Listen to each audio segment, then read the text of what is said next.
Okay, so here's lesson number 3, and we're going to do it with a video since I can't be there today because I have to go away for a conference, and that way you can still get the material you need to get because we're losing so many class days in November with so many holidays. So, lesson number 3 is all about net force, and we're going to start with what are called free body diagrams. And free body diagrams are what you see in the diagram here on the slide. And you have basically a square representing the object, and you have all the forces acting on that particular object at any moment in time. And it's not just the forces that are there, it's also showing the relative amounts of the force, how strong they each are, as well as the direction they're all applying to that particular object.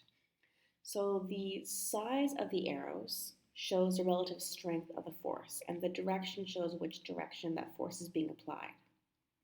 So you look at this picture, take a minute and look at the arrows. All the arrows here are about the same length because they all have about the same strength. So this object isn't moving in any direction because all the forces applied to it are the same. So if you see the F norm at the top, that's a normal force, which is holding up the object. F grav, force of gravity, pulling the object down. Let's say this object is your laptop on the desk.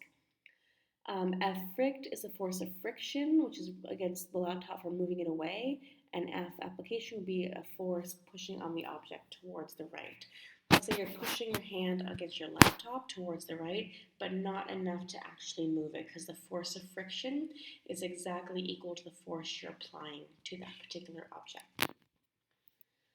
So if a force was twice as strong as another force, what would its arrow look like? So let's say in this diagram the force of friction was twice as strong as the force of the applied force.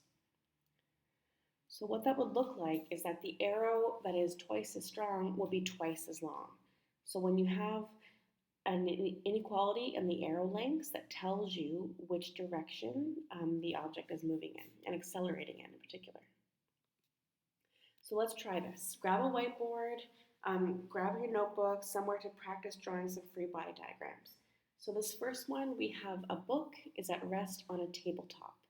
Draw the forces acting on the book. So take a minute, try it yourselves.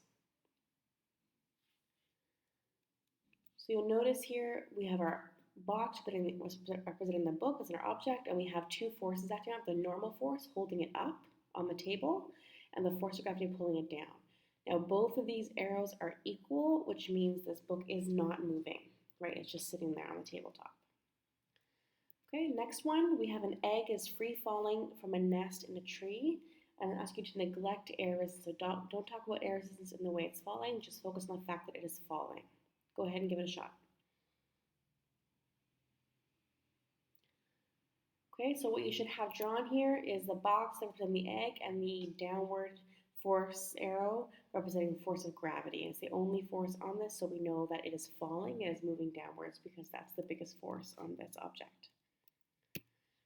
Okay, we have a rightward force is applied to a book in order to move it across a desk with a rightward direct acceleration.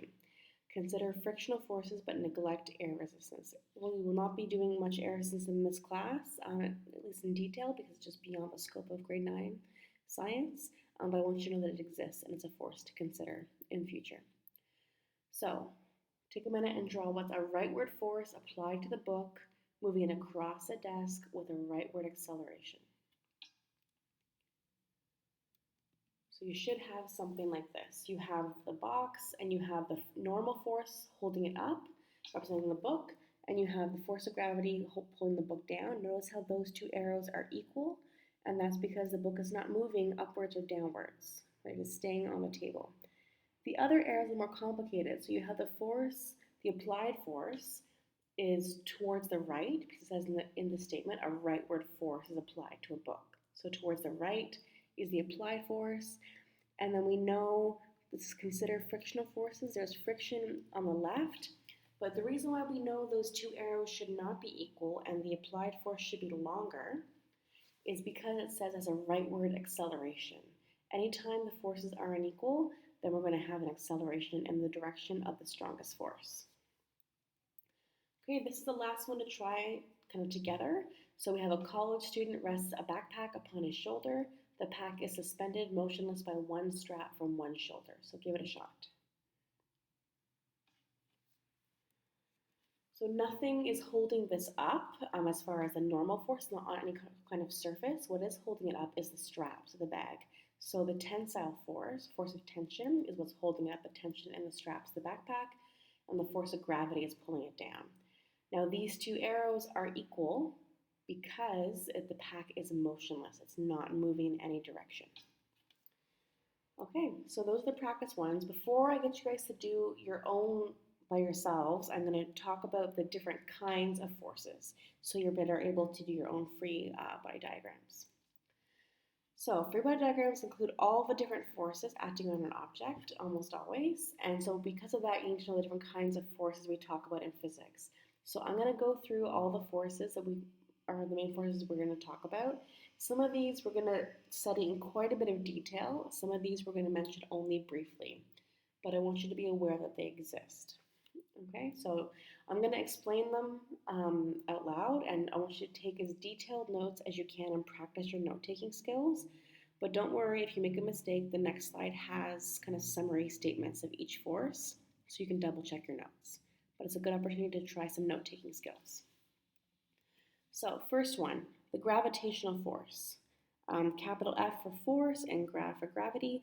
Gravitational force is the attractive force from really large and really massive objects, so really heavy, at a very large mass, such as the Earth, such as the sun, the moon, those kinds of very large objects whose mass is so huge that they create a force of gravity pulling objects towards them.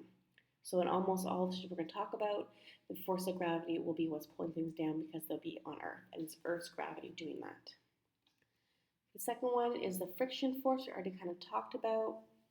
I know you guys did this a little bit in middle school. It's talking about force of friction and the fact that when two surfaces kind of rub together, the friction will resist the movement of those objects. They're rubbing together. If you ever rub your hands together really quickly, you can feel the heat that's from friction. The applied force is when we're putting energy or some force to move or interact with an object, and it doesn't have to be a person applying that force. It could be another object. So for example, a magnet attracting another magnet. That's the applied force, even if it's being applied by an object to another object. Okay, the air resistance force, this is just friction that's very specifically about air, the friction between air particles and an object moving through the air.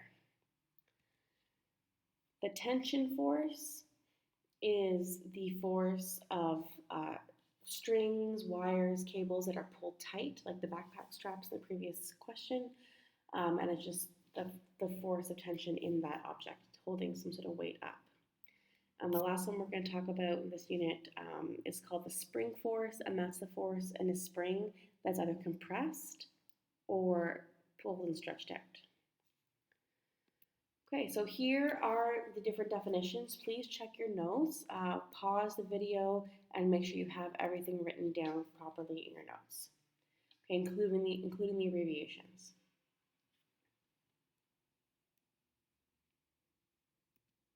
Okay, so we're going to end talking about net force. So net force is the sum of all the forces acting on an object, but it's not just any sum, it's called the vector sum. And the reason why it's called the vector sum is because it has direction as well as an actual numerical quantity. So if we look at this book, we have two forces acting on it. We have force 1 of 20 newtons moving it towards the left, and we have force 2 of 18 newtons moving it towards the right. Now because these forces are opposite, I can compare them and subtract them. So 20 newtons minus 18 newtons, I have a net force of 2 newtons. But because this is a vector sum, I have to also talk about the direction. So this force is moving to the left. Okay, so not only is it 2 newtons, but it's 2 newtons towards the left. Okay, try it with the race car.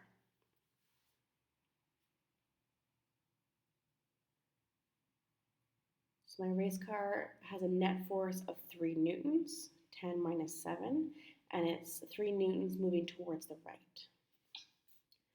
So When the forces are exactly equal, like in some of the free body diagrams we saw earlier, we say that the forces are balanced.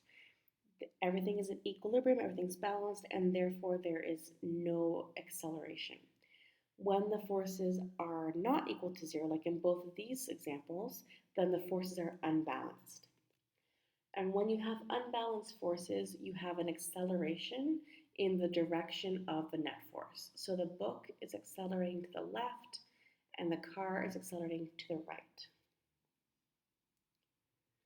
Okay, so now it's your turn to practice. So you each can get one of these worksheets. There's questions on both sides of the paper, and you're going to analyze different examples. So there's a scenario for each one. You're going to draw the different forces on that particular object or person.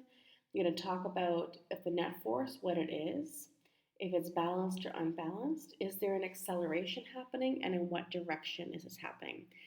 So feel free to work with a partner, and then when you're done with your sheet, ask the teacher to double check your work because they have the answer key, and then you can see how well you're understanding this concept. The last thing for today is you need to finish up your lab analysis from the weight and the force of gravity lab we did last class. So there's 2 sections of questions left to do. You need to finish those up, and you can collaborate with your lab partners and work together on this. You may have to do a little bit of Googling depending on how much you remember from middle school of forces. And this write-up is due in class on Monday to be handed in. So that means it includes the graph, it includes the data table, and all 3 sections of analysis questions. So make sure you have all of that information done, stapled together, ready to hand in on Monday. Have a great weekend, guys.